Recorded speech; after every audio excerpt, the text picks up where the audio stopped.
बर काऊची चिवची. एक होता मी दाखवणार अगोदर तू म्हण मग मी सगळं दाखवते. एक होती चिव आणि एक होता काऊ.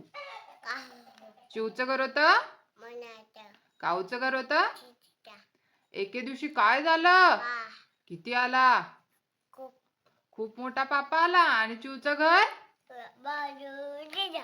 आणि मग नाही काऊचं घर वाहून गेलं ना. मग काऊ कुणाच्या घरी गेला चिवच्या घरी गेला आणि काय म्हणला चिवताई चिवताई. तर मग चिवताई काय म्हणली थांब माझ्या बाळाला आंघोळ घालू दे. हा एकदा हसून दाखव.